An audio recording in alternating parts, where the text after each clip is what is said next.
Hello everybody, Andy here. What's going on? What's up? What's going on in your lives? Over the weekend, I went to something called Salute, which after watching a bunch of American channels talking about how much fun they had at Adepticon, I thought, hey, why doesn't the UK have their version of Adepticon? And we don't have anything that big, but we have two kind of big ones. One is Salute, and one is in a few months' time, UKGE. Salute is very much focused on wargaming itself. There's a lot of historicals there, but there's also the more modern, newer things that you would expect. There's also a little bit of board games, and there's a lot of hobby as well. So after enjoying watching the American YouTubers talk about their experience at Adepticon, I thought I'd like to do the same for the UK. In case you don't know what a convention is, for wargaming, it is a place where hundreds of exhibitors either about a game or the hobby or whatever, have come along to say, hey, look at our stuff. And I tend to talk about Kill Team and GW stuff on this channel because that's what gets clicks.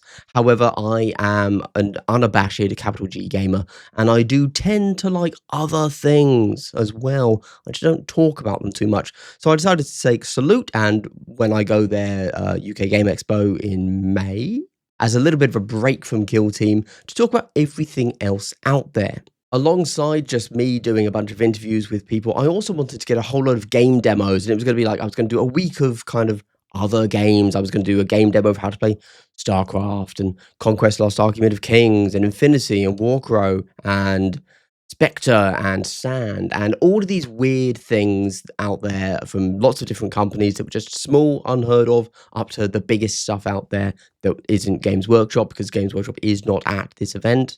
But I wildly mistimed how much time that was going to take. There you go. So I didn't get any of those gameplay demos because, and this should have made, and this makes sense when I think about it, but you had to queue for every game demo. Every single board was busy. Even when it came to getting a 5-minute chat with the different people that I show here, the 7 different interviews, I had to wait.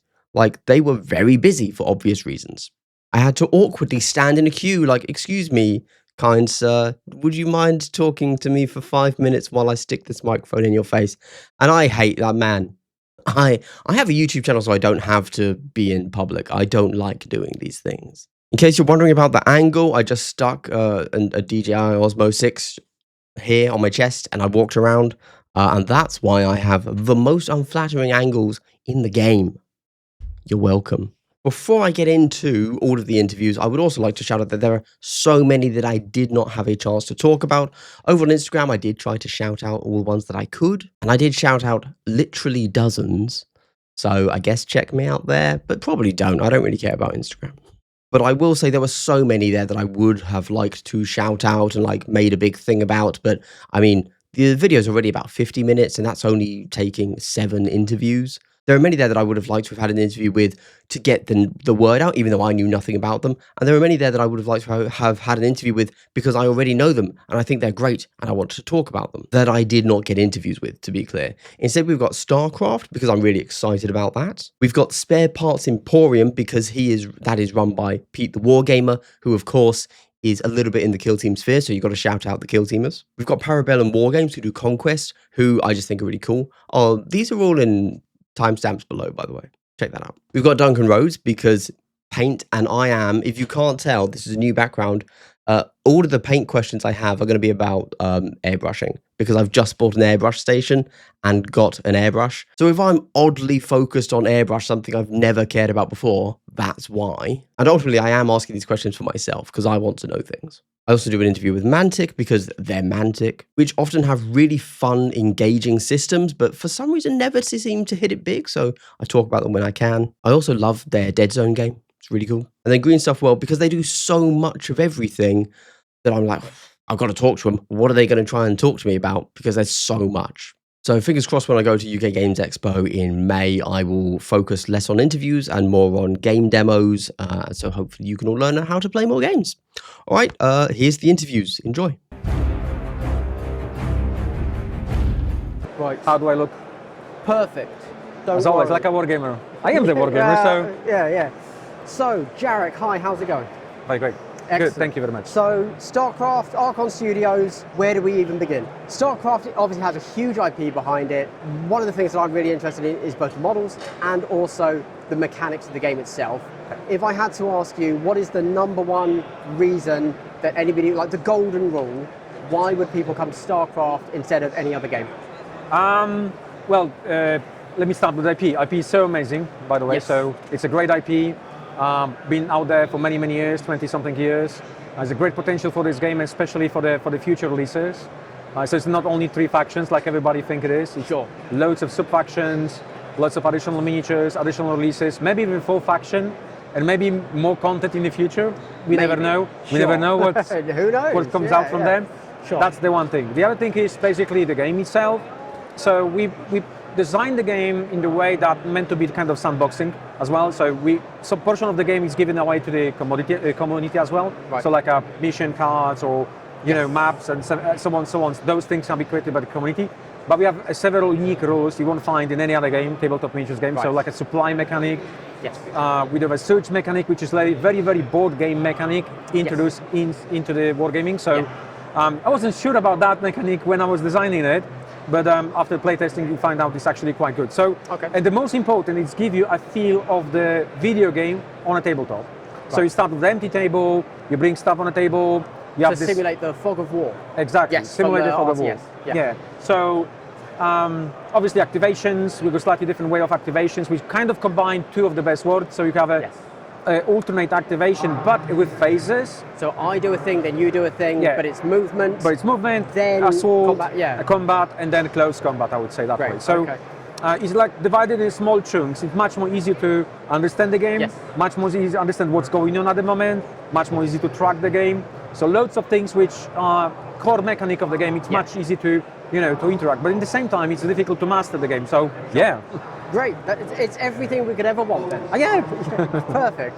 The miniatures are so great, and obviously they first came from the computer game. Yeah. And when you translated them over to here, what is the standout miniature? What's your favorite model?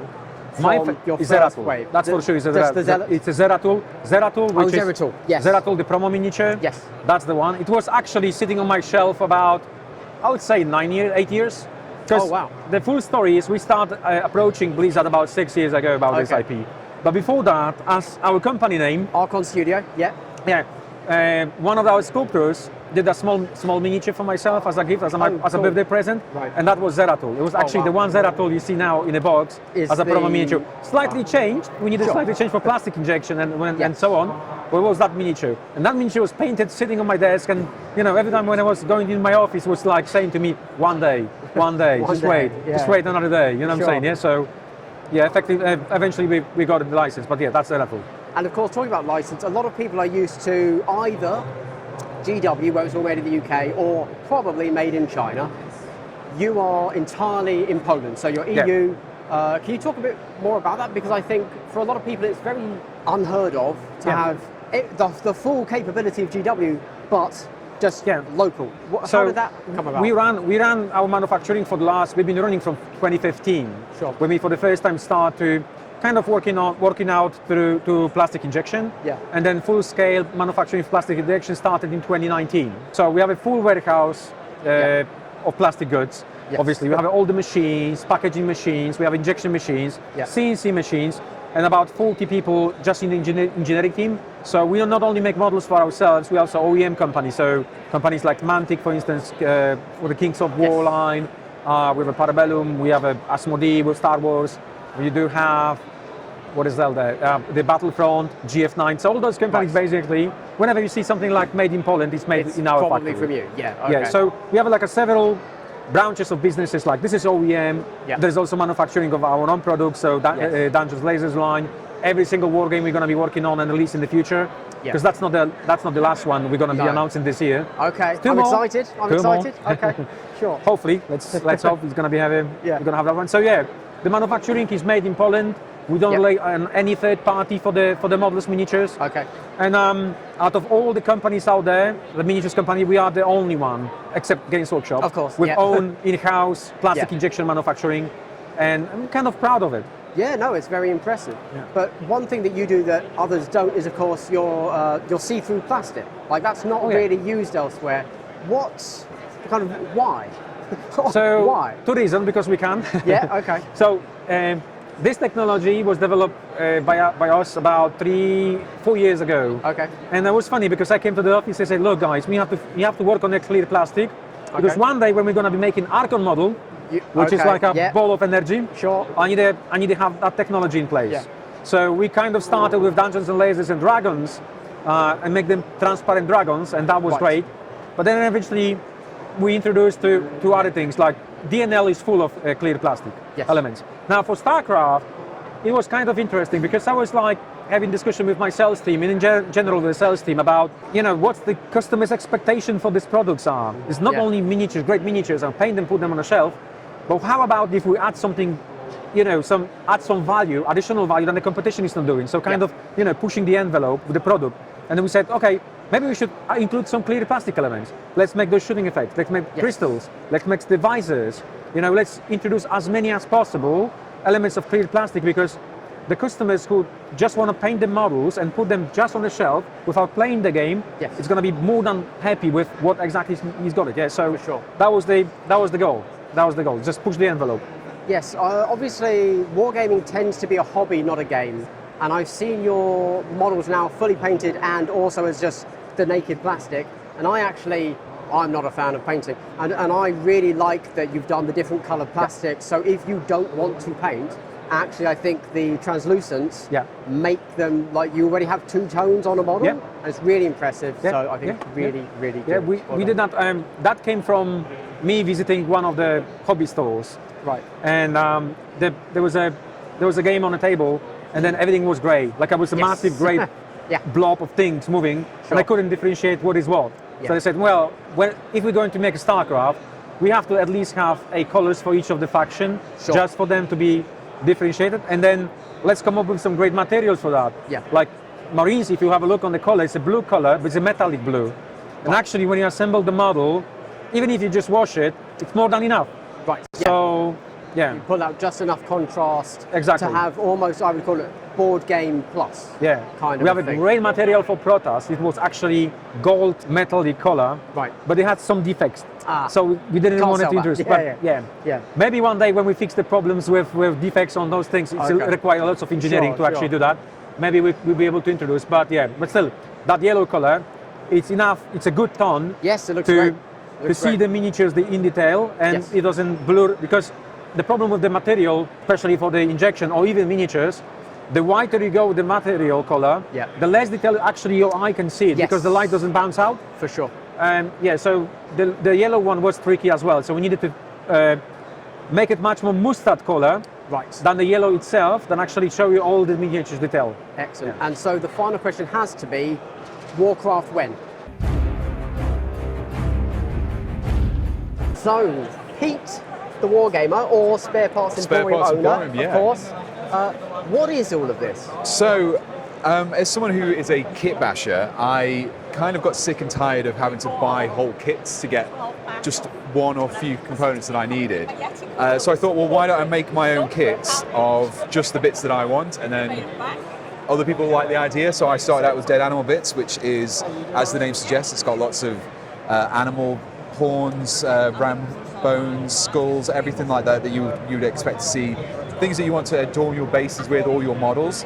So that was the first kit, and from there I've gone on and made Sorcerer Spoils, which is basically everything you would find in a wizard study. So there's a lot of cool like grimdark stuff that you can use in like 40k, but then also you could use it in fantasy. So there's books, there's potion bottles, candles, little vials, there's all sorts of things in there. There's even a telescope as well. But yeah, that's basically, I thought I would make kits that I want to make, and if people like the idea of it as well, then. And I see that it's so it's Wargames Atlantic. So presumably, if people are familiar with that, they're familiar with the level of quality. It's the exact same cat that those guys control the manufacturing. So these guys do everything in terms of production, and I've got a sculptor who I work with to make these kits, and then Wargames Atlantic produce it. Excellent. All of this is to make it easier for people to kit bash. Yes. And perhaps for me, the way I look at it is, I don't really want to 3D print. Exactly. Yeah. And that scares me. Yes. That's a whole separate hobby. Yeah. But this is just something that I already know is plastic straight off the screen. And it's all hard plastic as well, so it works the exact same way as if you're familiar with like Games Workshop plastic or Yeah. pretty much any other plastic kits. It's the same stuff. You use the same plastic glue. It cuts, it bends, it works exactly how you want it to. So it's much easier to work. Great. And if we wanted to see this in use, where would be a good place to see that? You can see it on my YouTube channel. You have a YouTube channel? I do have a YouTube channel. Wow. And I've got some of the models that I've used them on in the cabinets here. But yeah. Excellent. Also, another thing is, obviously, I've seen here your logo, Yes. which is of your wargaming channel. Yeah. You also have a colour forge. Yeah, colour. it's yeah. Why would I use that particular colour? What's it for? So that one is basically Rackar flesh in a can. Okay. So if you like Games Workshop Rackar flesh, it's really good. So I've got some of the models. Yeah. Some of the models over here. So it gives you kind of like a really nice light tan colour. So it Okay. works really nice for building up like contrast paints or speed paints over the top of it. But then it also works really nicely as like an ivory base. So this is how a Death Guard model would start off, for example. So Okay. it gives it like a really nice Horus Heresy era Death Guard colour scheme. But you can use it for, I mean, it's called Dead Animal Bits because it gives you like a really nice bone colour. So if you're doing like organics or, Right. I've got some Ossiarch Bone Reaper over there, which with Prime, so it's really ideal for that kind of model. Excellent. Okay, well, thank you very much. So that is the Spare Parts Emporium Yes. by Peter Wargamer. Thank you very much. Thank you very much. Cheers. Thank you. Okay, Yeah. hello. So, Hi. Conquest from Parabellum, Last Argument of Kings. Good to see you. I'm Hi. Andy. I'm Hi. James. Nice Hi, to meet you. James. Nice to so, meet you. for those of you people that don't know Parabellum or Conquest at all, what's going on? Okay, so effectively, the game itself is split into two versions. Okay. You've got a mass rank and flank game called Conquest: The Last Argument of Kings. Right. And then you've got a more skirmish version called Conquest: First Blood. Okay. They use the same models. Yep. The only difference is, if you want to do the rank and flank game, you're using a square base. If you want to do the skirmish version, you're just taking them off the sand and using the individual models. So everything here is the skirmish The version? skirmish version, Even yes. this bag? boy? Yes, even these guys. Yeah, you can Okay. use all the monsters Very cool. in the skirmish version as well. Yeah. Okay. The game itself is alternating activations. Right. So it's it's not like you move all your force and then the other person does theirs. Yep.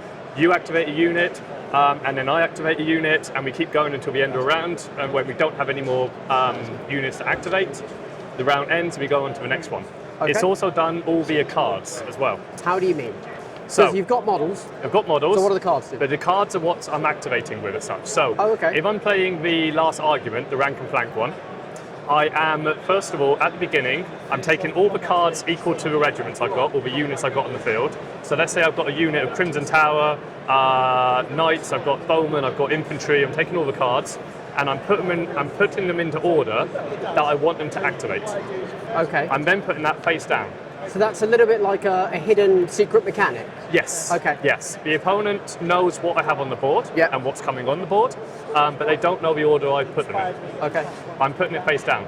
Okay. When we then roll off to see who's going to go first, and let's say I win and I roll first, I draw my top card, and that's going to be the unit I activate with. I can't But activate you've set it anything in else. that order. You haven't like shuffled the deck. Nope, I set it whatever I want. I can choose what I want to activate. Yep. So if I want let's say my Crimson Tower Yeah. to go first, I need to make sure that it's at the top of my deck Yep. when I put it face down. Okay. Yeah. And if there's kind of well, first things first. Actually, Yeah. sorry. I have to say, I've probably already shown them the models, and specifically the dioramas we have here are easily the best on the show. Oh, thank They you. look absolutely amazing. Thank you. And it might not come across, but these are actually really, really big models. This is a different scale It to is. what we would It's expect. kind of it varies a little bit. It's roughly 36. Okay. It's roughly 36 millimeters. Yeah. Typically, this guy might be the size of like a Primaris Marine, but Sure. when you're comparing like cavalry, Yeah. that's bigger. when you see the big That's difference. almost the height of like a dreadnought. Almost, yeah, Almost, yeah, yeah, almost yeah. like an old dreadnought and stuff. Yeah, I And mean that when you thing come doesn't up have to a models, comparison, really. no, Yeah, absolutely, yeah. absolutely, and that's not our tallest one either and stuff. We've No. got some which are like the Oh, there's tonsils. some over here that are massive. Yeah, Oh yeah. Like the ones I've got, the one of the demon samurai from the Uroni Yes. faction. It's like 30 centimeters tall. Amazing. Yeah, Love it's incredible. Yeah, it makes painting them really really fun actually Great, because they're you can so- see all the yeah, details. Yeah, you can see the amazing. details much more better. That's great. Yeah. And when it comes to the game world, Yeah. because obviously I mean, how long have you been going now? So it's been going for about 7 years. 7 years. Yeah. Okay. And what would you say is the kind of the overall theme of the game world? Are we talking like grimdark? Are we talking It's very light grim. fantasy? Yeah, it's very grimdark fantasy. Okay. Mixed with, there's a lot of inspiration from real world, real history, culture, and mythology. Okay. So it's very much its own fantasy, but it's taken a huge amount of inspiration from real life cultures. Sure. So the best one one of the ones I like to use as an example is the Norse, or the Nords. Fantasy Vikings, Yep. Typically, I got it from the name, Viking yeah. series, they're running around bare-chested, lots of swords, lots of axes. But it's kind of split into two parts. You've got the mortals, which are like your raiders, but you've also got like the Huskar, and you've got the Kunningir. And these are regiments and individuals from real Norse history, units, etc., that actually existed. But then you've got the mythological side.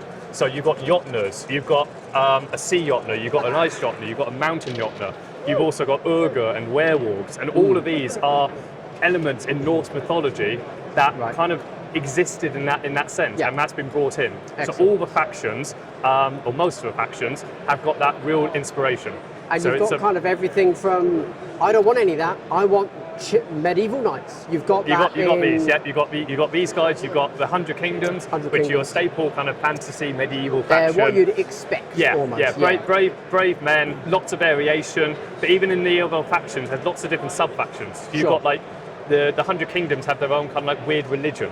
So some that you might have a faction, a sub faction in the 100K focused on the church and the religion, or you might have them based on the orders, like the order, which are almost like kind of like semi-superhuman beings and stuff that are all about trying to fight more for the common people. Sure. Yeah. So there's a lot of variation in the different factions. And then you've got Japanese ogres, you've got orcs riding dinosaurs, you've got crazy things. You've got weird twisted elves. You've got weird space elf traders. They get stranded on the planet because of some cataclysm in outer space in their own thing. You've got weird demon samurai based on Japanese mythology. You've got, like I said, the Norse, or the Nords. Yeah, you've got orcs riding dinosaurs. That's the only advert I need for the Wardroom. No, I just pointed didn't need to say more than that, did you? I'm normally going into so much detail of all the history and culture, You're all done the with other that. factions, Orcs and when on I just go to these orcs riding dinosaurs, and everyone's like, oh my god. Yeah. Yeah. And then you also do your own lore book, I know. So if you just like getting into grimdark fantasy worlds, you could just read that. Yep. But if we could go back to the game itself, so you've got two games. Yes. For the larger game, what would you say is the one standout mechanic that is like, if you had to sell it to somebody, what your golden rule, what is it? Other than can I choose two? Go for two. I'll take it. Right. First of all, the card system. Like I said, the card system for the rank and flank it's locked in. This is the best part about it. Okay. You're trying to think what you want to do, but you're also trying to think what your opponent is going to do. And again, it's not moving each force. It's alternating activations. Yeah. So once I've activated a unit, I might have done something really cool here, but now it's your chance to do something really cool before I can do anything else. Sure. And it's locked in. So if I've got a strategy, if I've chosen wrong against your choice or whatnot, I can't do anything about it. Right. It's basically you're the general. You've decided the strategy. You've given the orders to the officers. Yep. They've gone out to the army. If you've chosen wrong, tough. You're done. That's it. Yeah. Okay. That's it. The second one is that at the beginning of the game, nothing starts on the board. Right. Everything starts off the board. Okay. And then things come in based on whether they're a light, a medium, or a heavy unit, and what the turnaround is. So light units are your skirmishers. They're your fast scout cavalry, like So these the fast guys. things come on they're your first. archers. Yeah. Right, okay. Turn one, they're going to come on. Turn two, more than like turn two, your medium battle line infantry are going to come on. Right. Your typical kind of armored soldiers. Okay. And then turn three onwards, your big heavy units are going to come on. Your rarer units, things like your monsters, your heavy cavalry, all of that. Right. But you roll through it each turn, so there's no guarantee that that's going to happen. Okay. So it could be, but you get to turn two. You want a bunch of your medium battle line infantry to come on. You roll the dice, none of them come on, and you've immediately got to adjust your strategy. Right. Yeah, it's all. The game itself is so reactionary in that sense. Yeah. And would you say the game is more? This is such a double-bladed question, but would you say the game is better for competitive or narrative? The answer's both, of course, I know, but... It's both. There's a competitive element to it, definitely. I think it is classed probably more as a competitive game at the moment, but that's kind of where the balance is, that's where the kind of main balance area is. You can do narrative games absolutely with it, and because the game itself is focused more about the battlefield than it is list building, really all the factions, all the options are viable. It's not like there's one best list. Right. It's not like you take one single list and you're going to walk through all the tournaments, everything else. Sure. Each of the tournaments, everyone's got their own variations, and you can see that in the standings as well. So each of the tournaments, normally easily the top 5, top 10, lots of different factions. Right. So it's very much a case of the player rather than like the army list itself. Okay. It is competitive in the sense of we try to keep it as balanced as possible. Yep. And it's what's called we call it a living rule set. Yeah. So the rules are constantly being updated, normally about every kind of 4 to 6 months or so. Okay. As and when the meta and stuff changes. So Okay. if things start becoming way too strong and You we need fix to it. impose a quicker fix, Yeah. we will do. Yeah. And then with the skirmish game, is it First Blood, New Blood? First Blood. First Blood.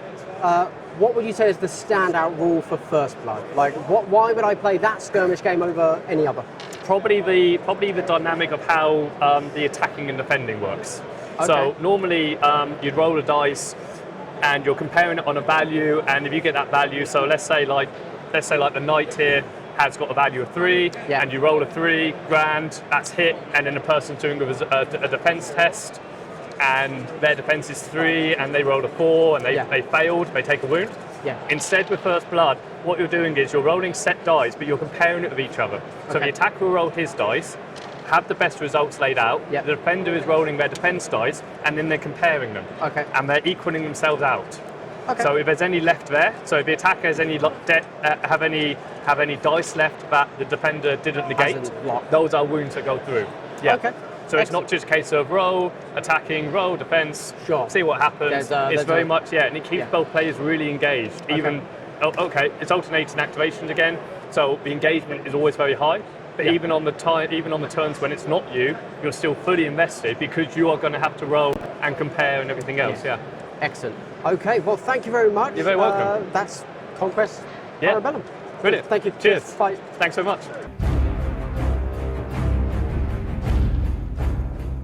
Excellent. Hello, Duncan. How's it going? Hello, very well, thank you, very well. Good to it's see you. We're about halfway through the day. It's very busy.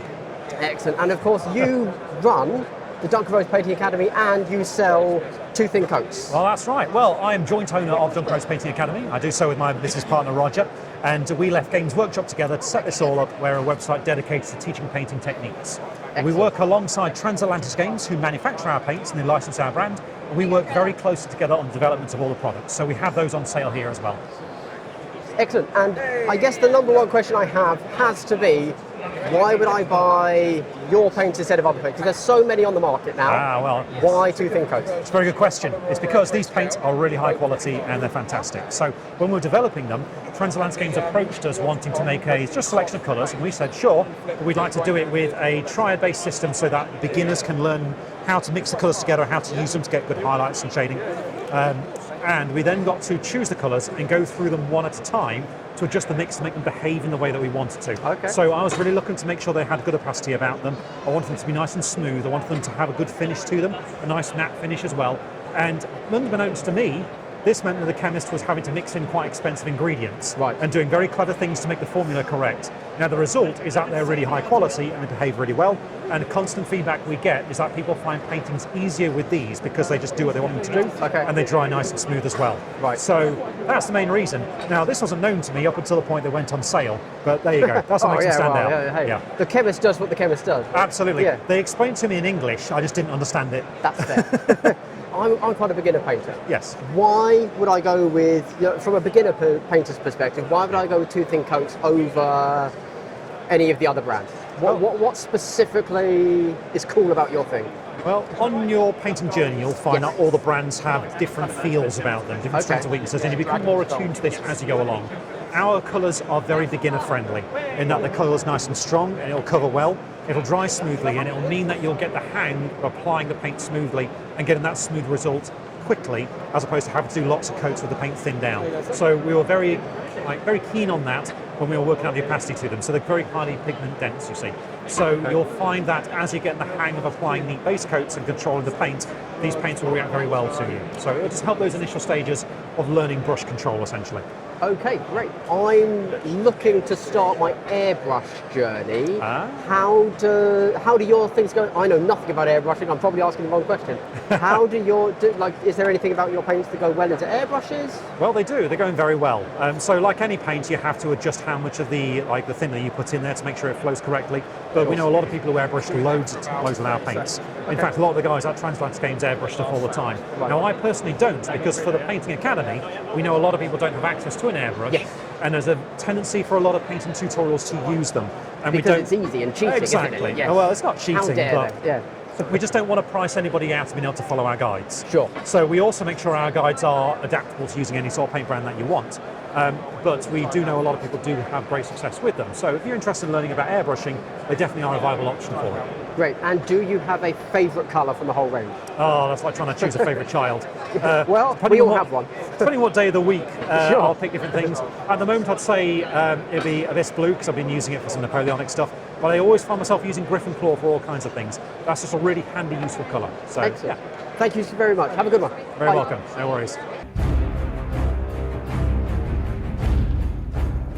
Hi, Ronnie. Hello there, how are you? Yeah, I'm good, thanks. How are you? Very well. So you're the head of Enjoying- Mantic, right? Yes, for my sins. You're absolutely a massive manufacturer in the UK well, okay, all right. Everyone thinks we're bigger than we are, but yes. Maybe, yeah. So what's Mantic? Mantic is toy soldiers, either with our own versions of games, things that we don't think are being done terribly well, or a spin on it. So Dead Zone, Epic, which are 10mm games, Kings of War, where you can play without getting brain ache, and then occasionally, now not that occasionally, we go and pick up cool and funky licenses and apply. Like Worms, I see. Correct. So we've kind of got two divisions in there. We've got Worms, we've got Assassin's Creed, where we're making a board game, and we're trying to take the things that are cool about Worms, and which is the fact that it always goes horribly wrong, Right. and try it into a board game. It's miniatures, it's rolling dice, so it's the lightest a war game can be. Yeah, makes But sense. it's kind of a war game, but with laugh out loud moments where It's more board game than war game, or exactly in their space. in the middle? In the Yeah. middle somewhere, okay. A couple of All right. licenses like our Assassin's Creed, which are genuine out and out board games. Yeah. And then we've got things like Hellboy, which is a dungeon crawler. And then our kind of game in the middle is Halo Flashpoint. Of course, which builds off of your Dead Zone. Correct. Engine, So this yeah. is 4 figures, 4 Spartans versus 4 Spartans. You'll be playing literally out of the box in 15 minutes with the terrain, with the 3D gaming table. In fact, we can actually show you one here. So this is what's in the box. This is what you play on when you've got going. Great. But actually, on the reverse of the play mat, we've actually got 2v2, all the rules, how to play. Because And we of course, find you do the same thing with Dead Zone, where I really, really like what you do, where one of your halves is a tutorial. Yes. It makes it really, really approachable. because I the really hardest liked thing it, I think yeah. about getting into a game is that first level, and if you don't have a beautiful Pathfinder like we have here, Of course, yes. then you need to be able to just break down the pieces to get you playing. Yes. And so Yeah, yeah. this helps you do it. Play that a couple of times. By the end, you just swap sides, you played a full fire team, so you now know what weapons those do. Yeah. Then you start introducing the pickup weapons, then you Right. start playing different scenarios. So there's already scenario set up. There's random pickups, so you can get grenades and medi packs and ammo packs. And if you're really trying to make it feel like the game. Start with Slayer, which is where you kill the opponent. Yeah. Fun thing is, the game is always balanced, because if you kill one of theirs, they die, you get a victory point, and then they respawn. Yeah, Just of like course in a you group. have the respawn mechanic, which Correct. is something that a lot of games don't do. And we'd Yeah. never done it before, and it allows you to be quite flamboyant in your Sure. play and quite Yes. aggressive. Yeah, and then yeah. you've got other scenarios: capture the flag, stronghold, stockpile. So there's literally hundreds of hours in this, and that's before you start adding Noble Team and Banished and all the other things that are there. And then, of course, if you do get into it, it basically, aside from a few modifications, uses the same rule set as Dead Zone. So if you want to transfer to that, or if you play Dead Zone already and you want to get into This, You want to basically bring know more the people rules. into Dead Zone, you can go and play Halo Yeah. with them. They know the IP, they know who Master Chief is, Sure. and away they go.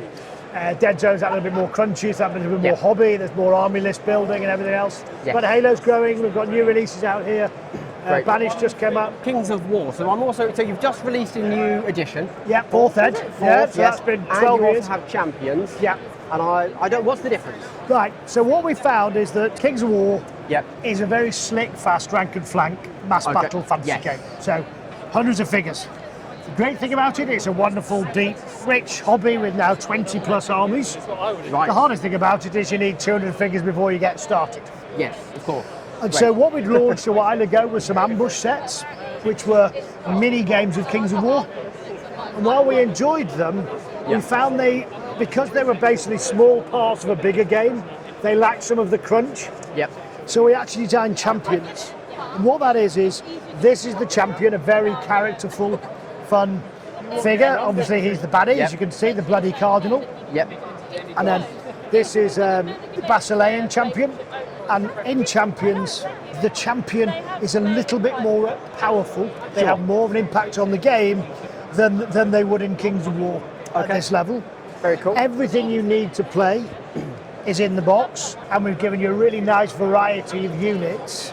Is it basically the same rule set? So if I'm learning champions, I'm also learning Kings of War? Correct. And if you're Okay. playing champions, you're playing Kings of War, but you don't need to scale up. We're finding Right. a lot of people are just playing champions. Okay. Because it's this game in its own right. Yes. So there's 6 scenarios in the game: capture the flag, capture Yeah. the area. So a lot of people are finding this is a joyous hobby project. It's enough. It's leaning into the fact that with Kings of War, you base your unit as a unit. Yep.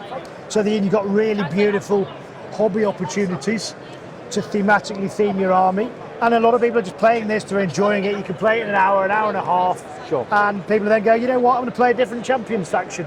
Right. And you can scroll through. Others are going, that's great fun, but I actually want 30 cavalry.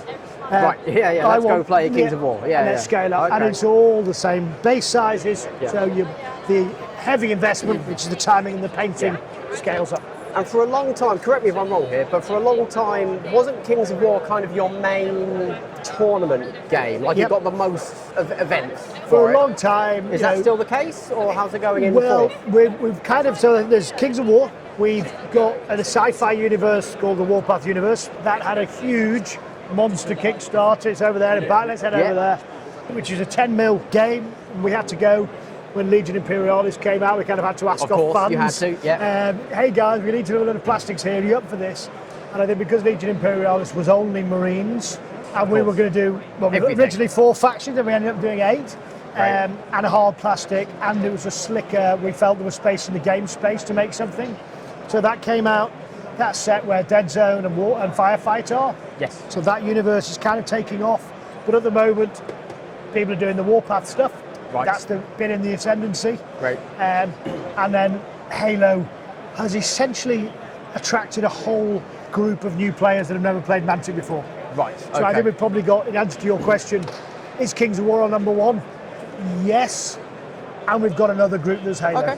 Right, So there's right. actually- Very separate market, which Correct. makes sense because one's Yeah. fancy, one's sci-fi, one's skirmish, one's One's full IP, scale. one's Yeah, not, yeah. one's 200 figures, one's 4. Sure, excellent. And so we're seeing people that are leaving Shatterpoint and are leaving Yes. Crisis Protocol, and Yeah, they're yeah. looking for a The low next model thing. count, Right. powerful, dynamic, miniature orientated IP game.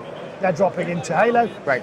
I think our more seasoned vets are hanging around in either Warpath or Kings of War.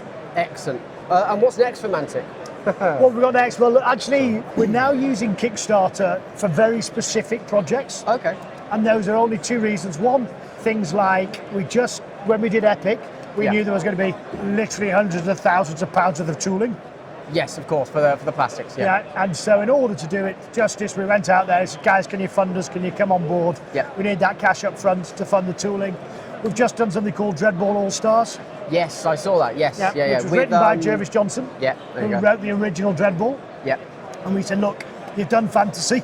Yes. Come and do the sci-fi. Okay. We've got our own game, but we want to do something new. So it's 5 figures, very easy to get into. A bit like Champions, all the cards are laid out. Yeah. But again, there was going to be 18 from the get-go. That's a lot of tooling. So we used Kickstarter. We've got Ghost in the Shell coming out next. Oh yes, which is an RPG, right? An RPG, yeah, which will be an RPG and hopefully a stepping stone into a tactical skirmish game. But we need to get going, and Alessio had already written the RPG, so we lead into that. It's a beautiful, So beautiful you're book. planning to take the RPG into a skirmish game? Well, we'll do the RPG and then assessing demand. We're going to do a Okay. load of sculpts for it. We've done a few Okay. here. And so you'll be able to take the models from the RPG if you're into that, and also make a start skirmish dropping game. them into Okay. a skirmish game, or Very how, cool. how we're dropping it. When you're working with a licensor, it sometimes takes a little bit of time Yes, to sure. explain to them. Now they can understand an RPG book. Yes. That miniatures is a little bit more of a. Right.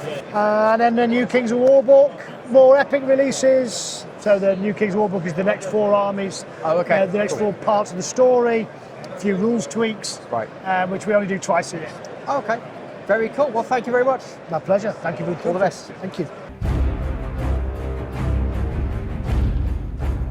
You are Green Stuff World. Correct. I see adverts for your stuff everywhere.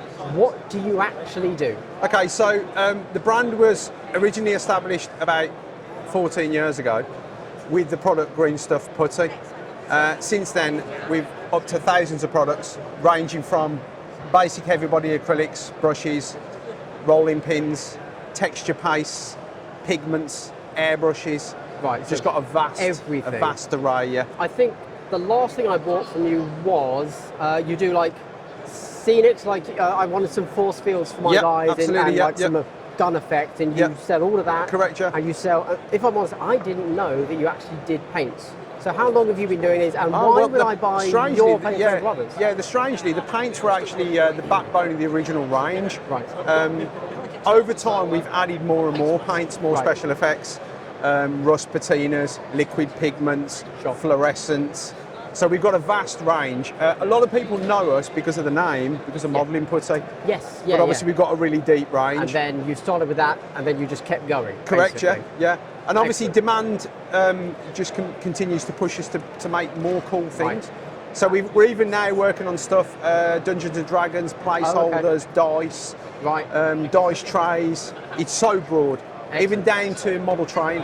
Oh, okay. Yeah. And you're based in Spain. Based in Spain, yeah, Alicante, yeah. Excellent. Can you convince me why to use your paint range instead of another? So, as an example, at the moment I mainly use GW stuff because Yep. it's easy, and I'm pretty a beginner painter, so I tend to stick to speed paints kind Yep, of thing. of course. But I'm starting to branch out into air paints, Yep. perhaps for an Yeah, airbrush. yeah. Why would I look to go Okay, with so DSW? our paint pigment's very consistent. So basically, when it's under operating pressure, whether it's diluted, a lot of paint pigment will start to break down when it's diluted, as withstands heavy dilution. So if you need to dilute it heavily for an airbrush, it stays really stable. So you Okay. get very, very good paint coverage at very, very high dilution. Also, because it's manufactured with Spanish paint pigment, it's very good at different ambient temperatures. So it's Okay. extremely stable with temperature changes. Paint in the cold, paint in the warm, paint in the damp. It's very consistent. Okay. So our paint pigment is really the key to the success of our range across all the different paint products. Really consistent pigment. Everybody knows that Spanish pigment's the best in the world. Right. All the original ore paints have come from plant matter, all Spanish pigments. All Okay. agricultural pigments are all Spanish pigments. So we're just very fortunate we've got access to really good paint. You are really hitting good me with colour. lots of knowledge I did not know, so that's good to know. Yeah, yeah. Good to know. And I see that you've just done that's a mega paint set. Ah, You the have airbrush an paint. Yeah, airbrush this is the new paint, don't you? Kickstarter range, which is out at the moment on Kickstarter. If people are to follow that QR code, they can get straight to the Kickstarter there. And this is pre-diluted airbrush paint, straight from the bottle into an airbrush, no dilution required. So yeah, Super smooth finish. As a new airbrushee, Yeah. one thing that kind of scares me, turns me off, whatever, is dilution. having to figure out Yeah, how yeah. to dilute No need my with paint. this. When we tested this, up to 6 months testing, direct colour sobriety with the main range, so there's no colour disparity between our main range of acrylics and this. Right. So you can base coat with the main range of acrylics, airbrush over the top, same it's colour, identical. regardless Right. of the dilution. Very cool. Straight from the bottle into a marker pen or the airbrush. That's Yeah. the other thing, you can use them in pens or airbrush, straight from the bottle. Oh, so I can put that in. We haven't talked about the pens. Yeah. So we talk. What are the pens? Yeah. I don't so get them. Really simple. Empty marker pen. unscrew the top, take the plug out, fill it with paint, dilute it the same Any as you would on a wet paint? Oh, paint. okay, so Any same paint, as- any paint. Okay. Chromes, metallics, Right. speed paints, Yep. anything you want, Anything. shade paints. Okay. Dilute it the same as you would on a wet palette. Okay. In your brain, treat that as the wet palette. Right. Pump it, Yep. paint, So what sort of, like, could I put anything. the airbrush paint Anything. straight in and it's already Anything. diluted? Yeah.